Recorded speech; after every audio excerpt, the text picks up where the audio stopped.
Good day.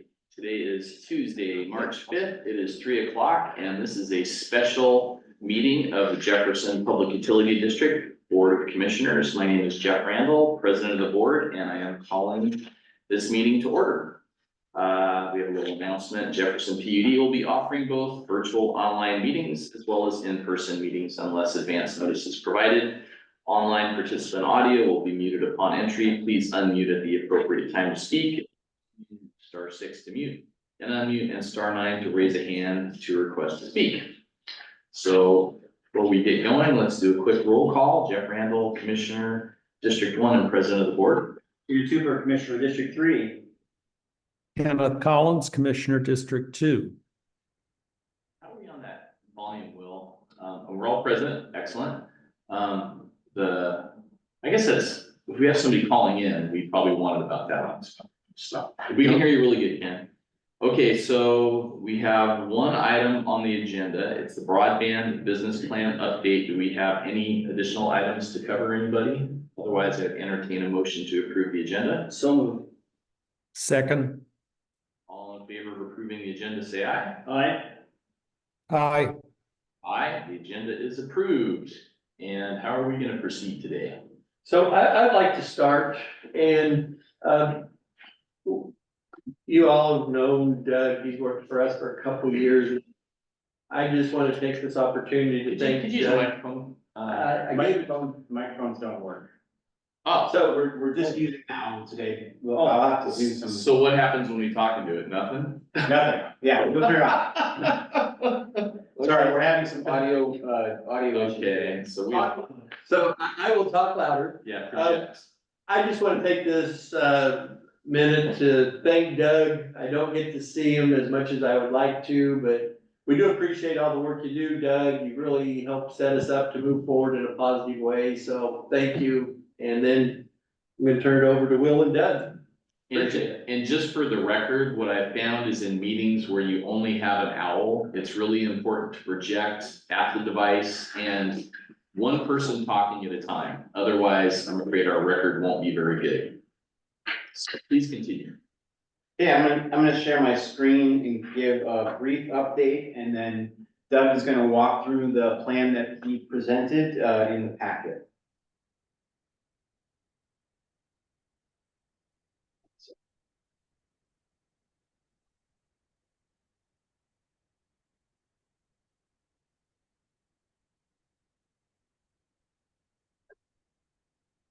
Okay, so we're gonna go over just a quick status update of where we are with our broadband projects. And then we're gonna walk through a 10-year forecast, going over new information regarding additional awards that we've received since the last update, new plans that we have to apply for additional funding, and then kind of a reintroduction of the numbers with some of the actuals that we've incorporated from the beginning of our build out, hiring new staff, updated plans, et cetera. And then Will, I just for a point of order on how we're gonna proceed, would you and Doug prefer that we hold questions till the end? Or if you, what I often at times do is if you say something that the commissioners don't understand, we can stop and ask a clarifying question. Is that okay? That is completely fine. We're expecting a lot of questions. We've given the plan to everyone to review beforehand, so we're gonna just kind of go over a few things and we expect to do back and forth. Okay, and then I guess since we've got the public here and maybe interested, what I'd like to do is kind of go through it with the commissioners, allow us to ask questions and understand there will be opportunities for public comment and questions before the meeting's over, but let's proceed that way, so. Sure. Go ahead. Sounds good. And just so the public knows, I'm Will O'Donnell, I'm the Broadband Communications Director for the PUD. Presentation agenda, again, we're just gonna go quick project update, and then we're gonna walk through the 10-year forecast.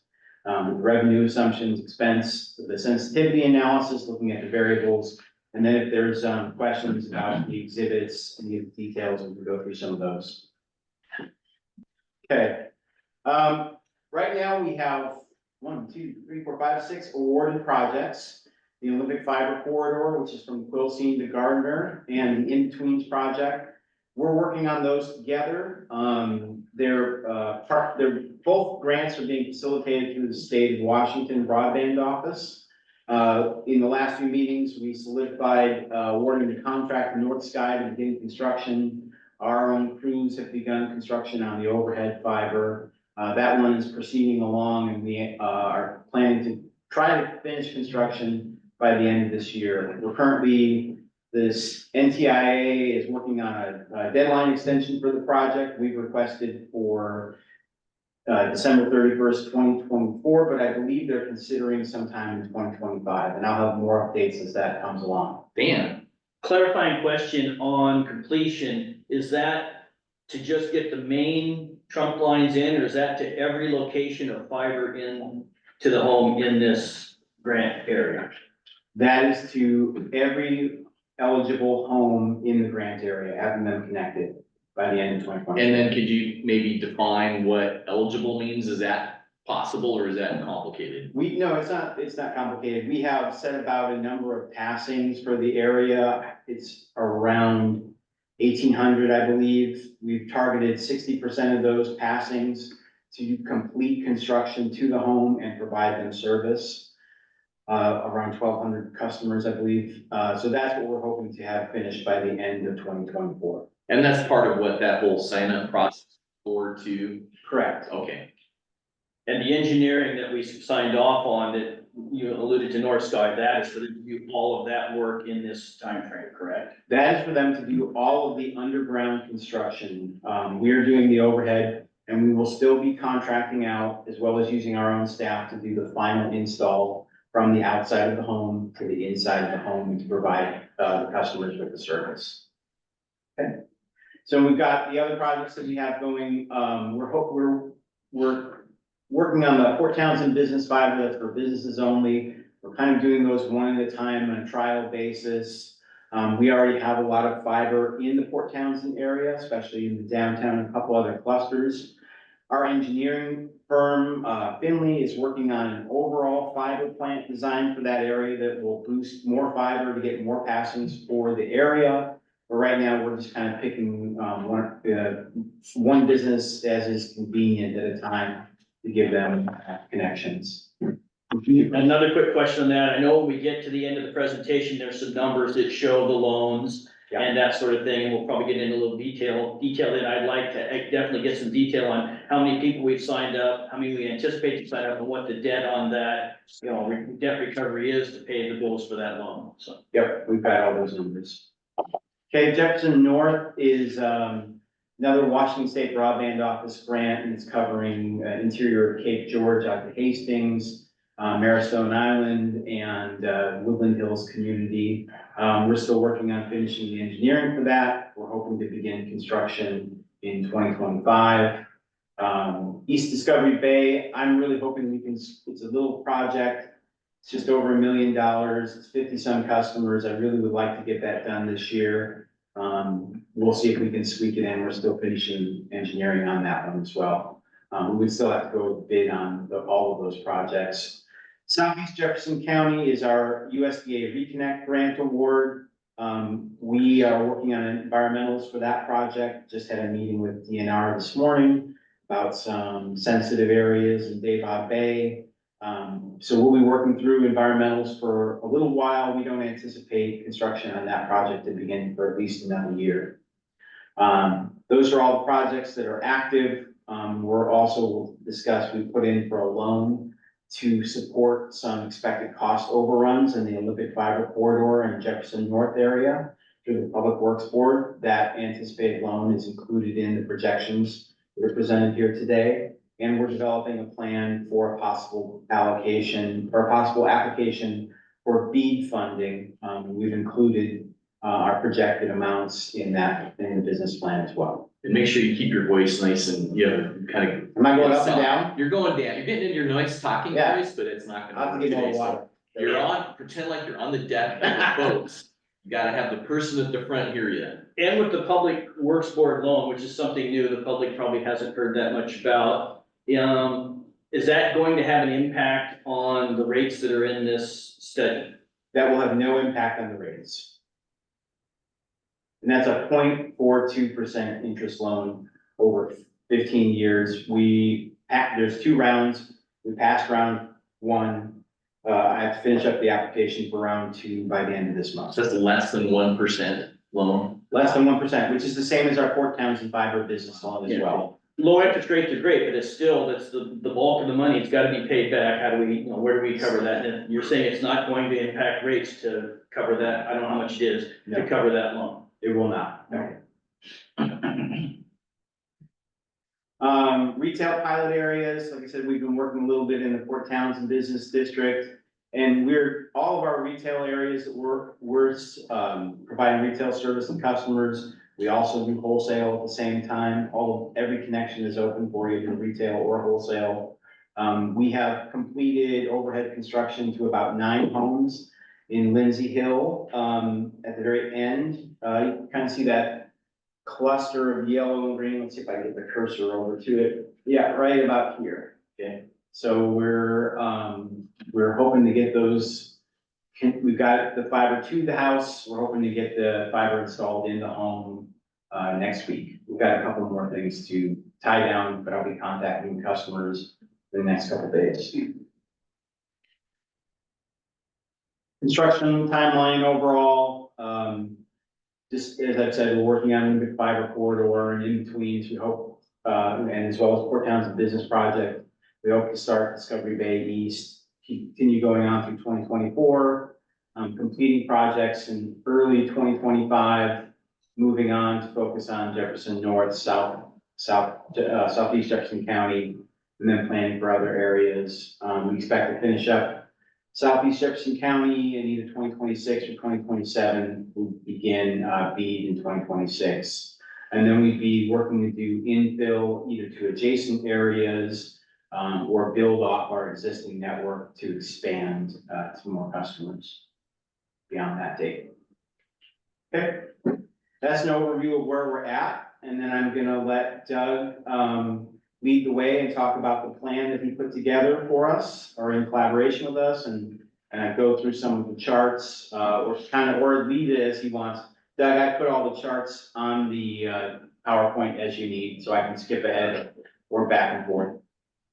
Okay, we'll try covering them in order here. So hi, everybody. I'm Doug Dawson. I'm the president of CCG Consulting, and I did an upgrade here. This is probably the first really solid business plan that you've ever been presented. The last one that I did for you was very theoretical because we hadn't started anything yet. So now these, as he just went through the timeline of the grants, things are getting cemented down.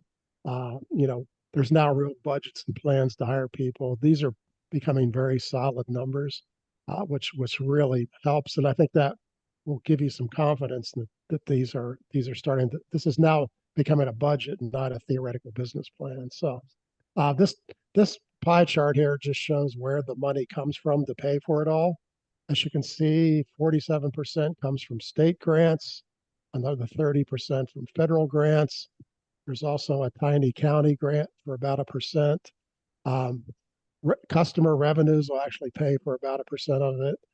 Those subsidized low interest loans cover 17%, and then the PUD is only putting in 4% equity. I have to tell you that I work nationwide and nobody has a chart like this. You guys, to put in 4% equity to get this many millions of dollars spent is beyond phenomenal. There is absolutely no other place who's done this well. And so you've done so well in getting not only grants, but grants that in many cases are covering 100% of the cost, which is also unheard of. So, I mean, and that's a really, this pie chart is a really good explanation of why the math we're going to show you works, because even where there is debt, it's very low interest rate subsidized debt. So, everyone else has a chart that's a much bigger piece of debt. It's also a much bigger piece of equity, and their debt is at bank loan rates, and that makes, I mean, that would be a very different business plan. So next chart. Doug, Yes, can sir. you pause just for a second? You So bet. I don't know when we're gonna present at NOAANET, because it seems like they have all the members do a presentation at some point, but I hope we include this slide when we present at NOAANET as to what we're doing, because I think this tells a lot of the story. Yeah, that'd be great. Please go ahead, Doug. Thank you. And they're all going to be jealous of you, just so you know. That's why I was gonna say, it presents a lot of really hard creative work. Yes. Next slide. No, well, so this shows you the revenues. Again, the revenues, probably the key assumption, which we'll get to more detailed graphs on that, but the key assumption is we've assumed that 2/3 of the revenues are retail and 1/3, 33% come from wholesale sales. We'll show you some sensitivity analysis where we looked at different percentages. That makes the open access wholesale look smaller only because the rates are cheaper. Those rates are set so that the ISPs can make money. There's also miscellaneous revenues, and in your case, the biggest one of those is installation charges. Some of the customers, even in the grants, are expected to pay for some or a big chunk of their drop costs, depending on which grant it is. Particularly in the grant that was downtown, that one assumes that the customers will pay for the drop. So as you can see, that it gets to be very steady over time. One of the interesting things about this forecast is we very purposefully have stayed conservative in that we reach a plateau of customers and we don't keep growing.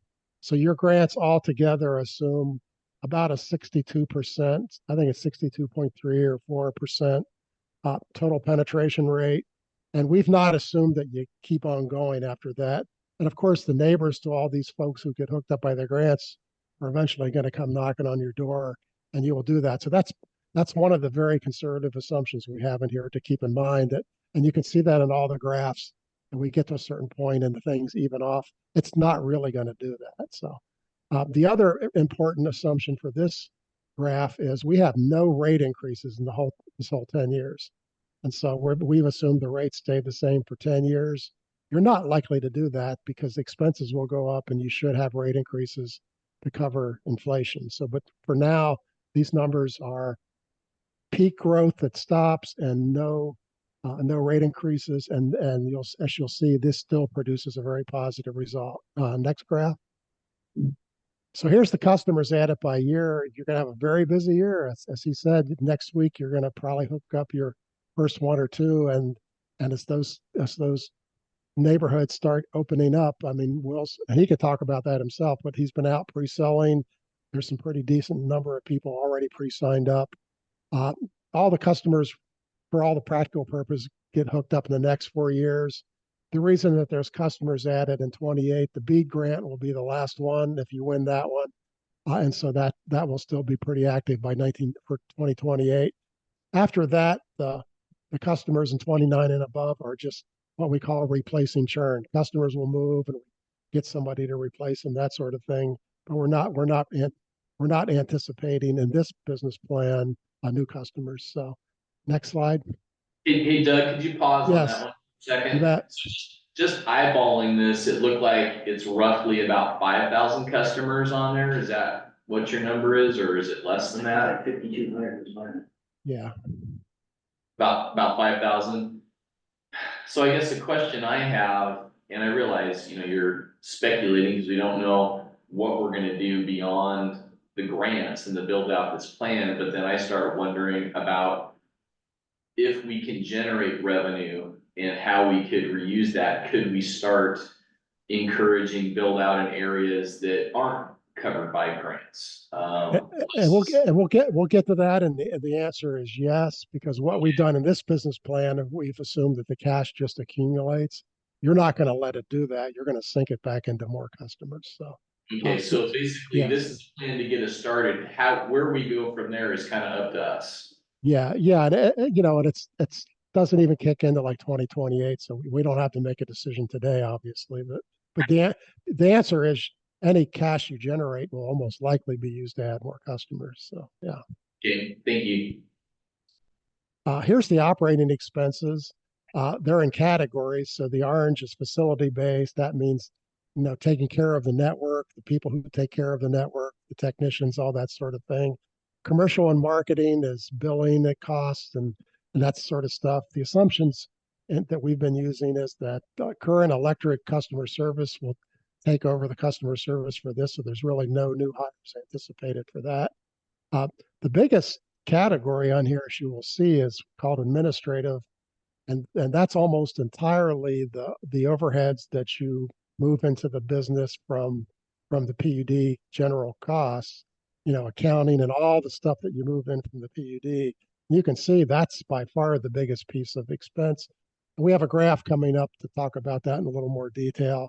There's also, interest, and the interest gets smaller every year as that debt gets paid down. You can see relatively the interest on that debt is pretty small compared to the other expenses. Again, any other ISP would have a giant interest number, and because of your subsidized interest rates, it's a very tiny number. Doug, Yes, I'm assuming that this graph does not include construction costs. no, this is expenses. This is not expenditures, it's expenses, things that Got it. one-time expenses. Yes, sir. Thank you. Yes, the capital expenditures are all assets, just like your electric network. They just get capitalized as a permanent asset. So, yes. And then finally, there's a little there's taxes in there because you're in a state where there's a B&O tax that applies to you. So that's what the blue tax is. So, next slide. So here I this is- put in the staffing plan that we have together at this time, showing what we've got now, what we're expecting to hire in the future. I'm the broadband director up there. We've got a SCADA engineer that's doing our engineering, designing some of our plans, working with our contract engineer, our broadband administrative assistant, both a lot of our contracts, day-to-day stuff, our network engineer and IT for broadband, our network technician, that's our outside field staff. The network technician 3 is our lead. That's Jackson Delagarza, who's been working with for us for the last few months. And then the future positions are the network tech 2, network tech 1, a pair of those. And Will, what's the reasoning for the different colors on the currently hired staff? Phasing them in. Yeah, we've kind of phased them in. I probably should have changed the network engineer color as well. The network engineer, the IT for broadband and all the network tech, those are all dedicated network tech. The rest of us do a little bit for the utility, but that'll kind of evolve over time as well. We might change some of those roles into dedicated broadband. I know there were some references through here about what other entities, the speeds they supply, the prices they charge, that sort of thing. Did we look to see how many of these NTI or network people that are gonna be out doing the work, how that equates? If we have 5,000 customers, is that enough field crew to cover the geographic footprint that we'll have? Trees taking lines down during storms for power, we know that happens, it's gonna happen to the overhead broadband. Are we confident that this outlay for labor is going to meet the need? So the numbers are all over the board, but yeah, go ahead, Doug, you talk. Yeah, I've got 400 clients who operate fiber networks. This should be adequate. Yes, sir. So, it's possible that, certainly if you extend beyond the 5,000 and expand, as we just talked about a second ago, at some point you'll add another technician. So this is not the end game, but this should be enough for the 5,000 customers. So.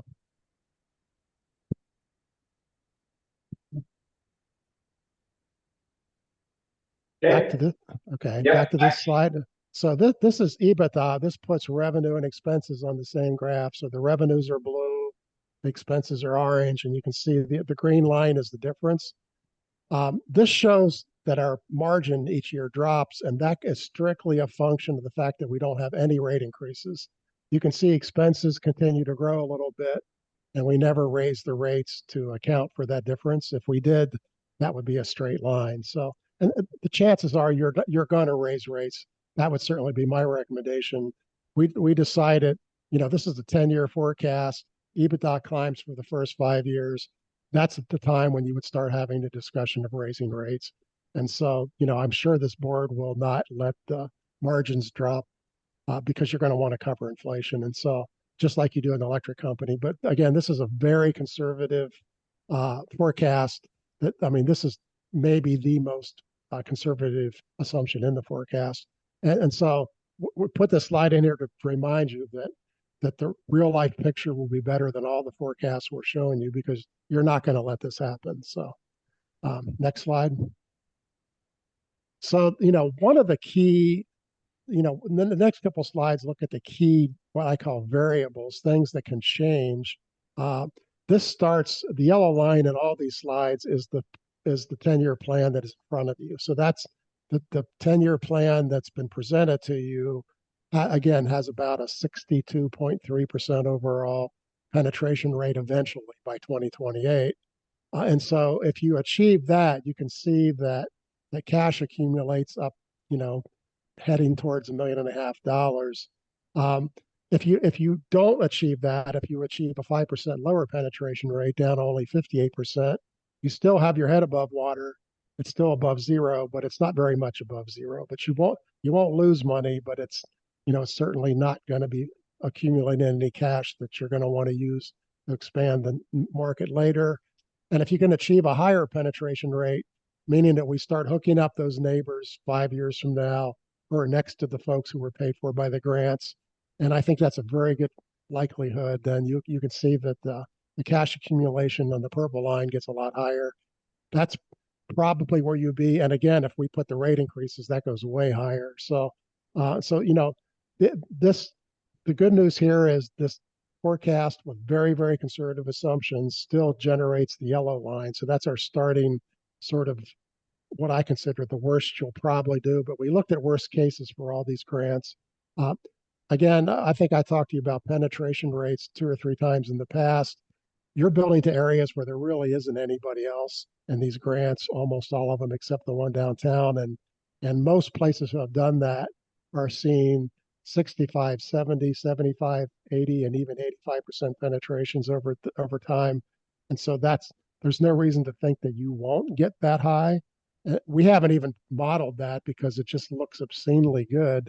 But it also would mean we have to come up with money to pay for this. So that we've decided to keep that sort of future stuff out of here for now. At some point, you're going to want to look at those, what happens if we do really good models. But that you don't make any decisions this early in the program based upon what could happen really good 10 years from now. So next slide.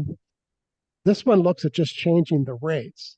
Again, today the starting rate, the starting rate for broadband is $65. That gets 150 by 150 megabits. After that, you've approved a rate card that has a 75 and a 95 rate sort of things. So this is the composite result of all those rates. If you happen to raise that rate by $5, you can see what happens in the purple line. And you're not going to obviously do that today, but over time, that's the kind of rate increase that you might get in there. So that's where you can see over 10 years that you might get to that kind of line. Right now, if you cut rates, that actually puts you in a losing position. The rates have been very carefully crafted. The instructions you all gave Will several of these board meetings ago was to develop rates that make you whole. And that's what the rates, the $65 rate does. And you can see that one looks good. They can't really be much lower than that. So as much as you would like to have cheaper rates, that is sort of the rate that covers the cost. So that's the key takeaway from this slide. Next slide. Again, one of the key assumptions was the overall eventual percentage of wholesale. So this one looks at what happens right now. We've assumed a 33% wholesale rate. This answers the question of what happens if that's anywhere from 20% to 100% wholesale.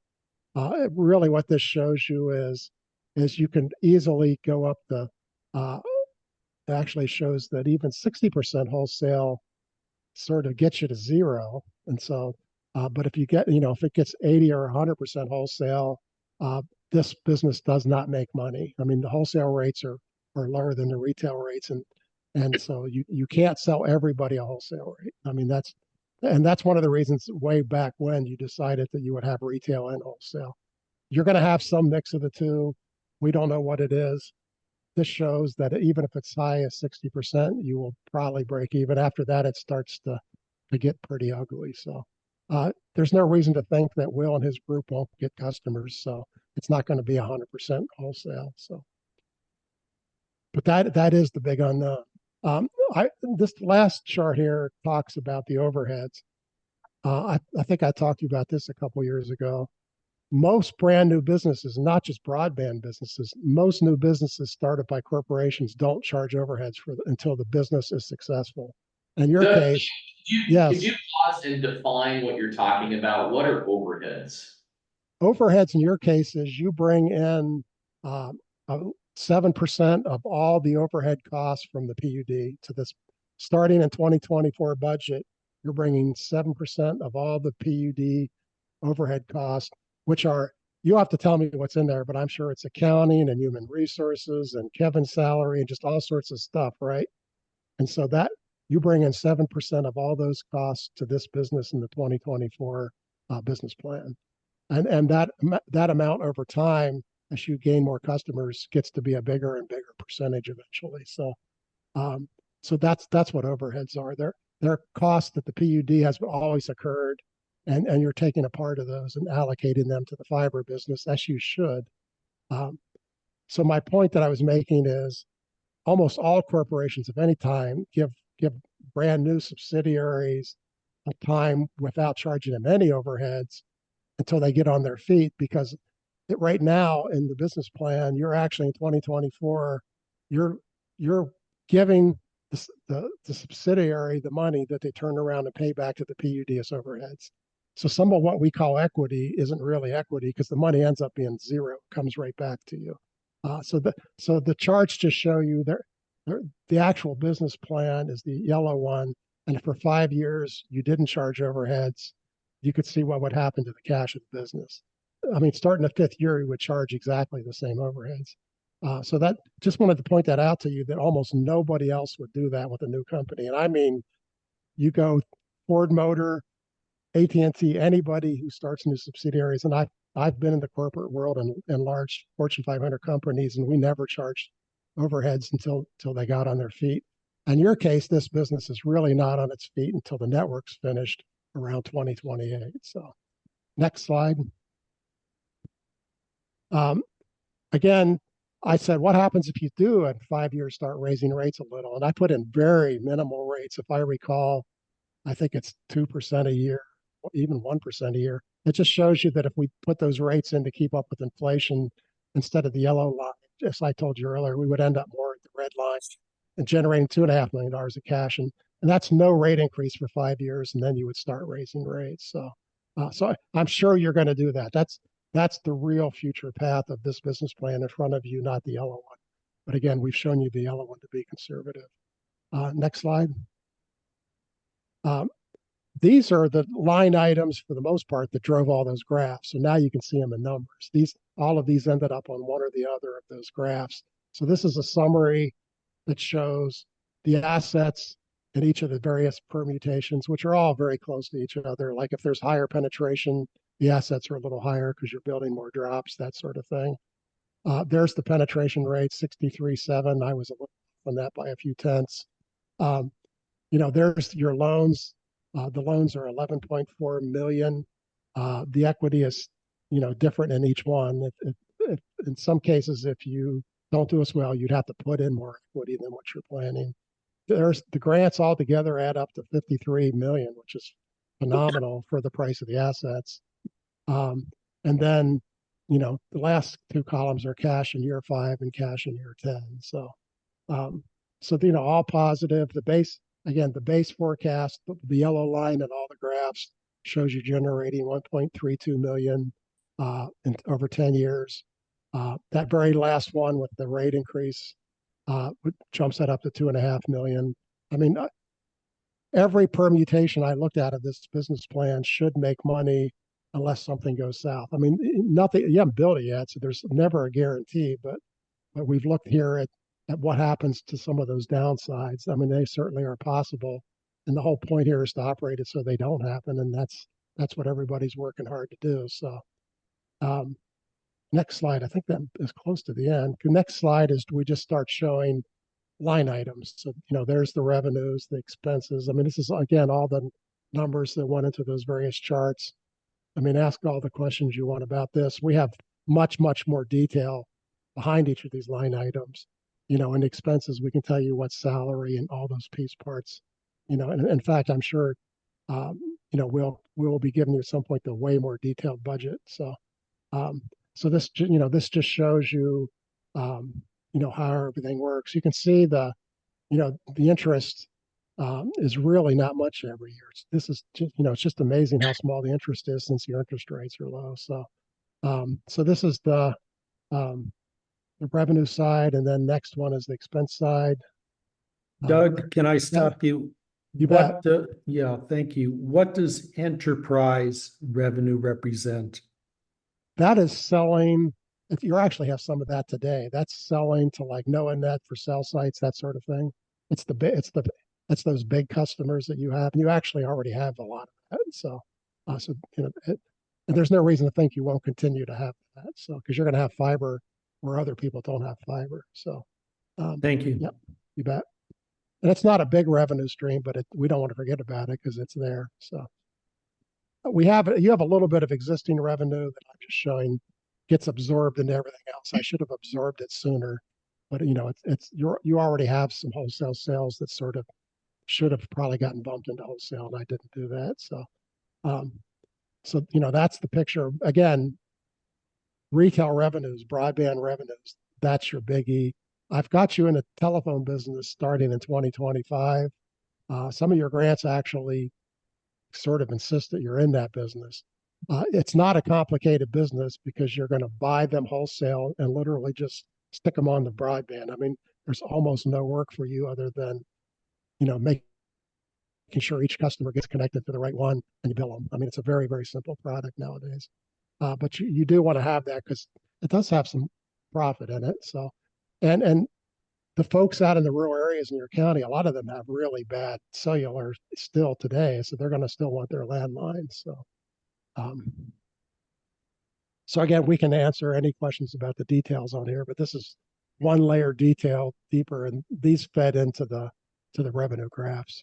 So, And you have questions? Yeah, and since we're on the revenue side of this, and I know we had a graph earlier on that showed this, and ultimately it comes down to margins to determine whether you're profitable or, in this case, making enough to make it pay.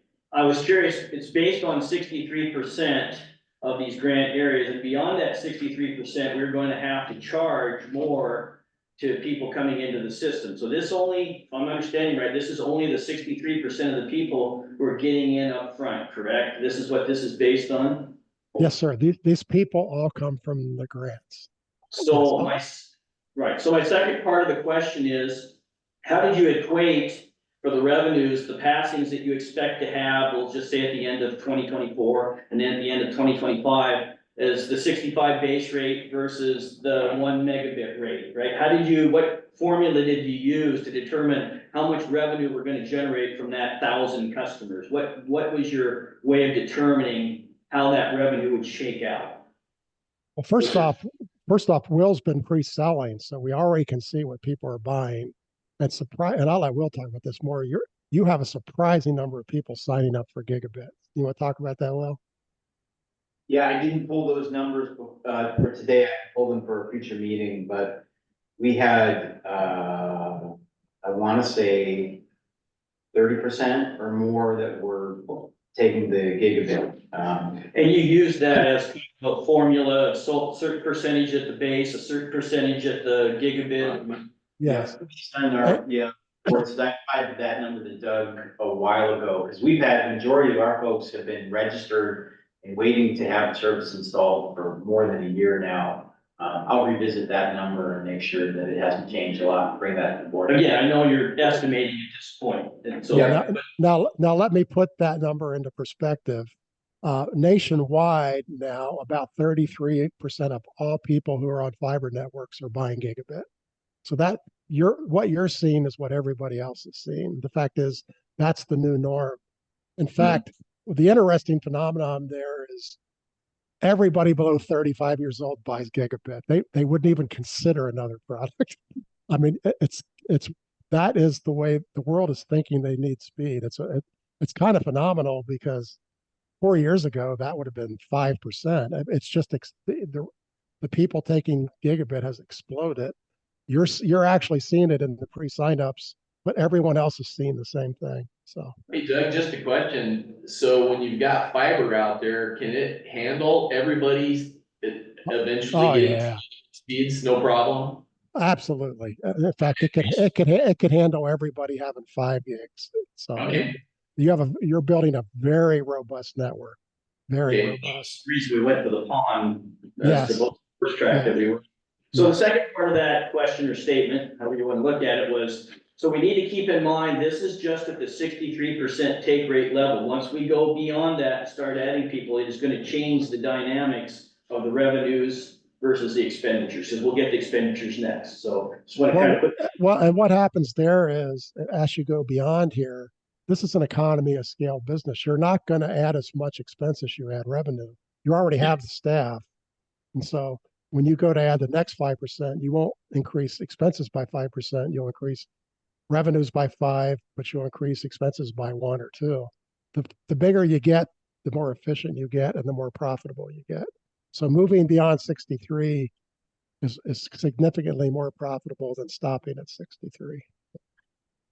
Again, I'm not so sure to play out that way, because in construction, if I gotta build 1,000 feet versus build 100 feet, there is a difference in the cost. So that's that's what I'm looking at. Yes, but for now, your philosophy is for people not covered by grants, they're going to have to pay for that. So that's not out of your pocket necessarily. So, Yeah, that's enough on revenues. Okay, yeah. any other questions on the board? Is this the end of the presentation? This is the second to last slide. Okay, Now, please Okay. continue. Please Okay. continue. revenue and expenses. All right. What's the next slide? Next slide. Yes. Last slide is the cash flows. That brings the two together. So yeah, there's the cash building up over time.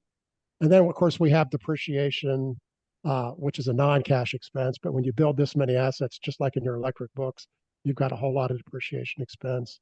And then there's, some interest expense from the debt, and it starts going down over time. And then there's the cash flow statement showing what we're spending it on. You're spending almost all of the money on the assets, but that money's coming mostly from the grants, but that's the capital assets line. So there's the money coming in. There's the federal, state, county grants that are paying for everything. The key is down on the PUD equity line. This does have you putting in, $1.5 million this year, and then no money next year, and then some money for the next 4 years. The original business plan that you had me build the last time assumed that you would put in $500,000 a year from what I recall was called property taxes. This shows that you'll need some of that, but not all of that. And eventually you don't need any of that. So, and I don't know if that's still something that's even in play, but you do have to put some equity in here. Again, the $1.5 million this year is a funny number. It's not a true number because a big chunk of that number gets turned around and handed straight back to the PUD to pay for those overheads. So you're not really putting in a true $1.5 million this year. You're putting in money that you turn right around and get back to Kevin. So, but on paper, it looks like equity. So, yeah. So can we go back to expense slide? You bet. So a little more granularity on where do we capture, let's just say the current 4 employees, was it 4 or 5? I think it's 4, right? On the Will is in management. Will's in management. All the rest are in network maintenance. So I'm gonna do a time check here. We have to stop. Well, yeah, and remember that Will's told you that your folks are doing some of the construction.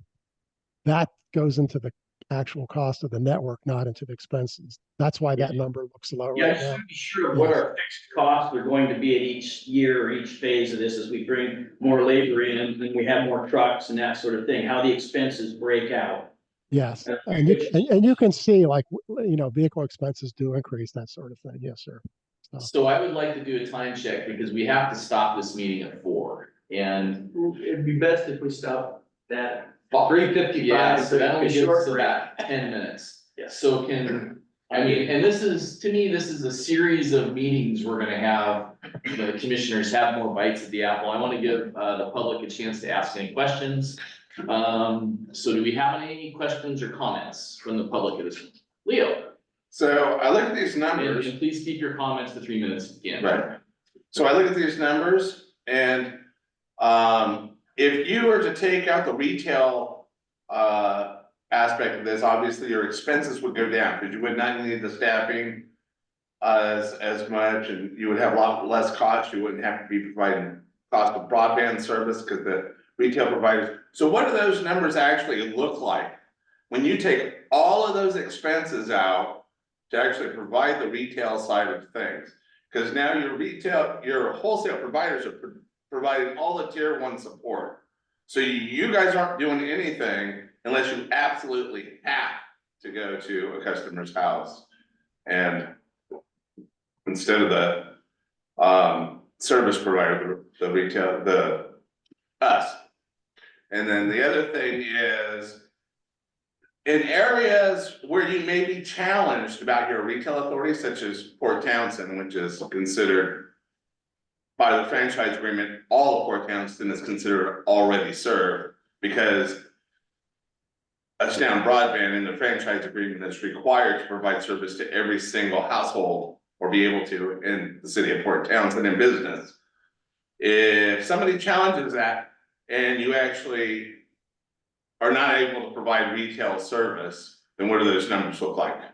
Okay, so is that your full comment? We won't have time for back and forth, so I just wanna make sure you get, okay. And staff, get the- So yeah, and so I just wanna see if there's any other public comments before we kind of go into discussing those.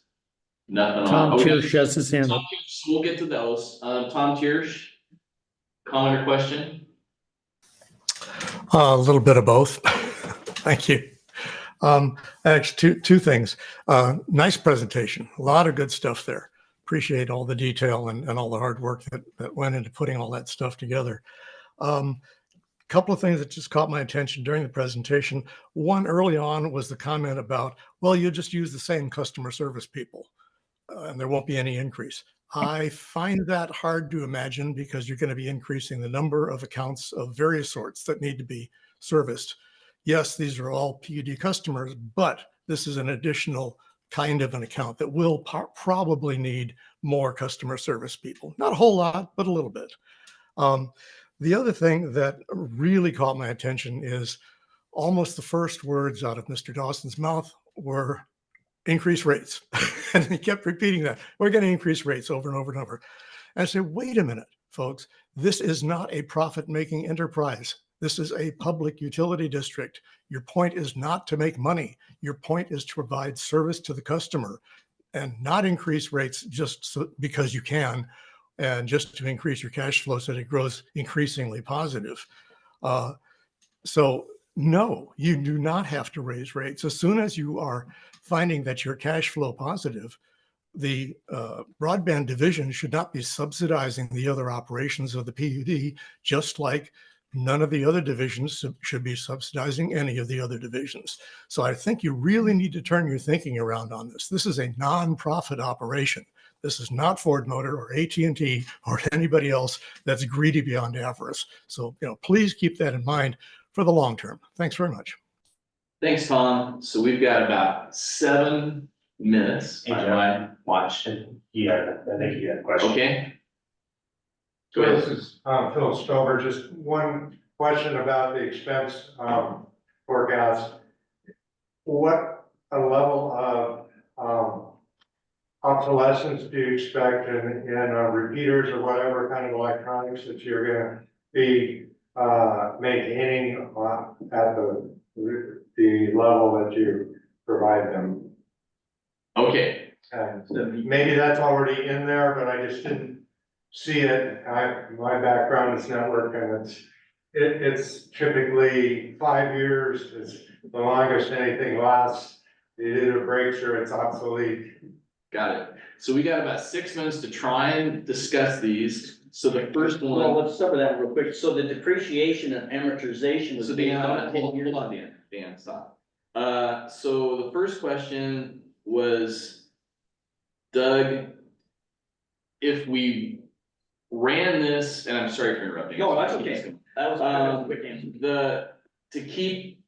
If we were to just have focused on a wholesale ISP and proceeded with that model, I think the point was you wouldn't necessarily need the staff of a retail ISP. Are you able to kind of offer any opinion on how that could have changed, you know, your making money, losing money scenarios? We've not specifically looked at that. I can tell you with working with all the other PUDs who have retail, who have wholesale, most of those staff, the technical guys are gonna have to stay. Some of the expenses do go away. We don't buy an internet backbone. We don't have billing costs as much. So definitely there's definitely things that go away. Most of that staff would remain here. You still got to take care of the network. And so, you know, the network's got to be, so I mean, you guys still would be running the electronics, all that sort of stuff, but we can look at that scenario. We've not looked at it. So. Okay, and then I'm gonna jump around with these questions, try to pick the ones that are easier to answer. Any thoughts on needing more customer service people as we go forward? How we're staffed there? So The answer is you may need some years out.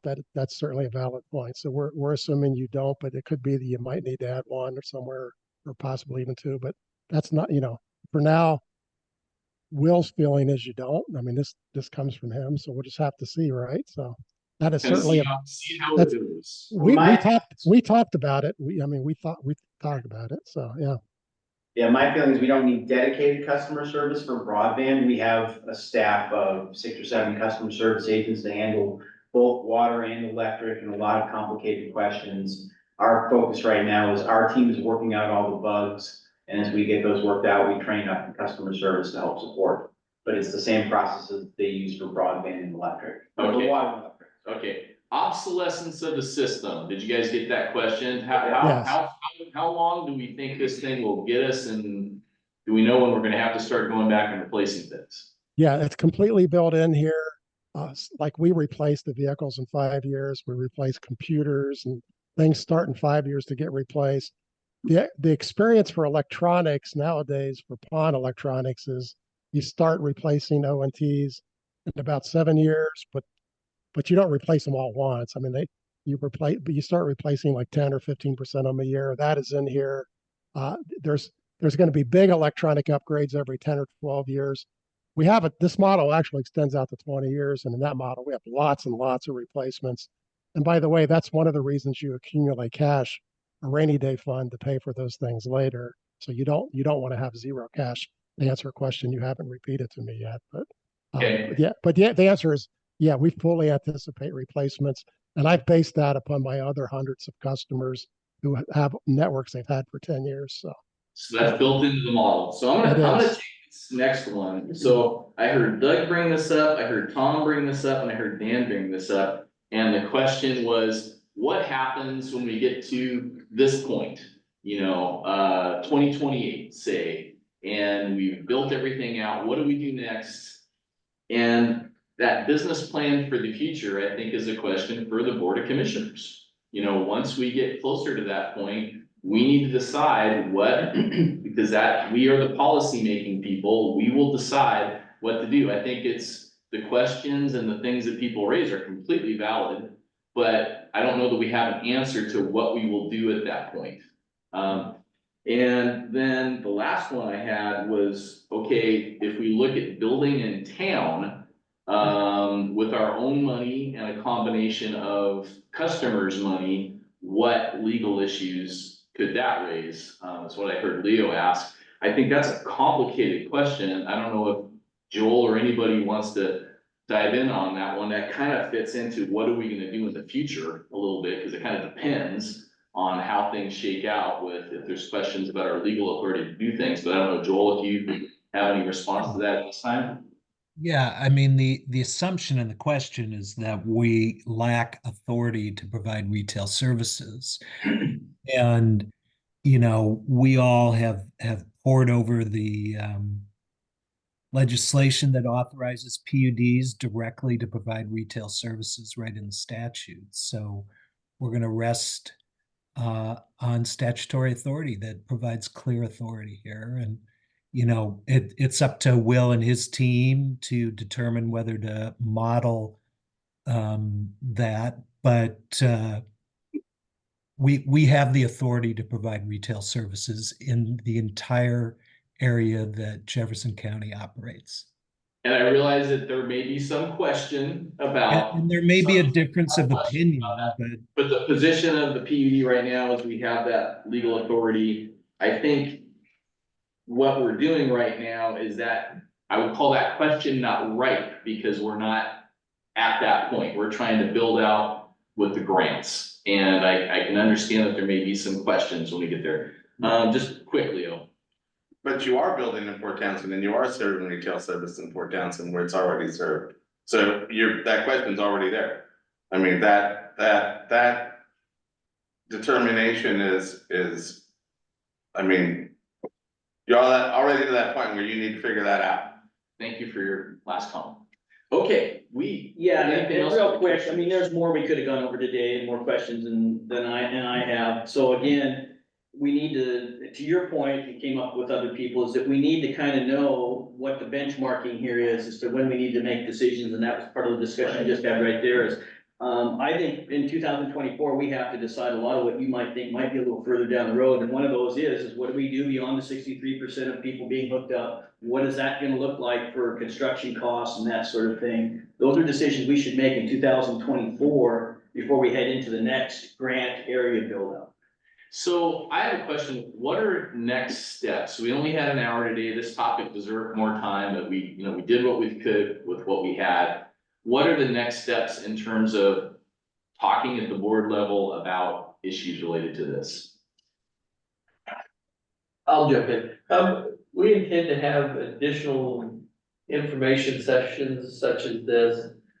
Until we really start building, start connecting customers. We will have updates, but we won't have real solid numbers yet. So we intend on special board meeting days to kind of have little updates, but they'll be an hour, they'll be brief, they'll be just, little sales pitches. So they might be special meetings like this before Yeah. a meeting. They might be part of a meeting agenda. We'll see. Yeah. Okay. Well, I know there's a lot of interest in this stuff. I appreciate people's time. Doug, thank you for being here with us. Gives me a lot of confidence having somebody like you working with so many other organizations across the United States, and we appreciate you helping us trailblaze this whole area. And I would like to get an update the next time we discuss about the Port Townsend, what do you call it, that loan area, what was The that? business. The business area, yeah. An update exactly on where we're at with all of that. I think that's important that Okay, because it's a little different animal. maybe we could even fit that into a manager staff report, just a little nugget on that, because we didn't really talk about that one here. Okay, well, we are at time, so we can get ready for our next meeting. This meeting is adjourned. Thanks, everybody, and we'll be back on at 4 o'clock with our regular business meeting. Thank you, all. Doug. Thank you. Thanks, Doug. Thank you, Doug.